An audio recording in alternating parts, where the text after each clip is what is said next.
জুবিন আৰু ৭-৮টামান ল'ৰা মানে তাৰ লগত শিখৰো আছিলে, তাৰ লগত যে হেৰি বজায় ড্ৰাম-চাম বজায় আৰু সিদ্ধাৰ্থো আছিলে আৰু তেনেকুৱা আৰু ছিংগাপুৰৰ কোনোবা দুটামান। সিহঁতি চবেই য়টখন লৈ পেলাই সিহঁতি সাগৰত গৈছিলে। তো সাগৰত নামি পেলাই সিহঁতি চুইম-টুইম কৰি পেলাই ব'টত আহি পাৰলৈ আহিলে। তাৰপিছত চবেই লাইফ জেকেটে পিন্ধি আছিলে, জেকেট পিন্ধি পেলাই আকৌ জুবিনে সাঁতুৰিবলৈ গ'ল। লগৰকেইটাই দেখিলে যে তাৰ বডিটো মানে ষ্টিফ হৈ গৈছে। তেনেকৈ তাক হেৰি কৰি আনিলে, আচলতে সেই সাঁতুৰি থাকোঁতে এটা চিজাৰ আহি গ'ল। তো চিজাৰ অহাৰ পিছত তাৰ এনেও এইটো চিজাৰটো আগতো বহুতবাৰ আহিছে ন, আৰু সেইটো তাৰ কাৰণে আগতো বহুতবাৰ ফেটেল হৈ গৈছিলে। কিন্তু এবাৰৰ তাৰ চিজাৰ অহাৰ পিছত আৰু পানী-চানী সোমাই গ'ল চাগে। তাৰ মানে আৰু তাক পালচটো কমি আহিলে, 2 ঘণ্টামান ICUত ৰাখিলে, কিন্তু আৰু তাৰ পালচটো ঘূৰি নাহিলে আৰু।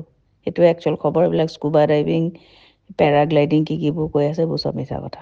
জুবিন আৰু ৭-৮টামান ল'ৰা মানে তাৰ লগত শিখৰো আছিলে, তাৰ লগত যে হেৰি বজায় ড্ৰাম-চাম বজায় আৰু সিদ্ধাৰ্থো আছিলে আৰু তেনেকুৱা আৰু ছিংগাপুৰৰ কোনোবা দুটামান। সিহঁতি চবেই য়টখন লৈ পেলাই সিহঁতি সাগৰত গৈছিলে। তো সাগৰত নামি পেলাই সিহঁতি চুইম-টুইম কৰি পেলাই ব'টত আহি পাৰলৈ আহিলে। তাৰপিছত চবেই লাইফ জেকেটে পিন্ধি আছিলে, জেকেট পিন্ধি পেলাই আকৌ জুবিনে সাঁতুৰিবলৈ গ'ল। লগৰকেইটাই দেখিলে যে তাৰ বডিটো মানে ষ্টিফ হৈ গৈছে।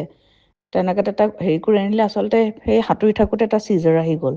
তো চিজাৰ অহাৰ পিছত তাৰ এনেও এইটো চিজাৰটো আগতো বহুতবাৰ আহিছে ন, আৰু সেইটো তাৰ কাৰণে আগতো বহুতবাৰ ফেটেল হৈ গৈছিলে। কিন্তু এবাৰৰ তাৰ চিজাৰ অহাৰ পিছত আৰু পানী-চানী সোমাই গ'ল চাগে।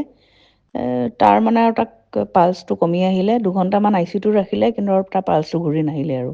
সেইটোৱে একচুৱেল খবৰ। এইবিলাক স্কুবা ডাইভিং, পেৰাগ্লাইডিং কিবোৰ কৈ আছে, এইবোৰ চব মিছা কথা।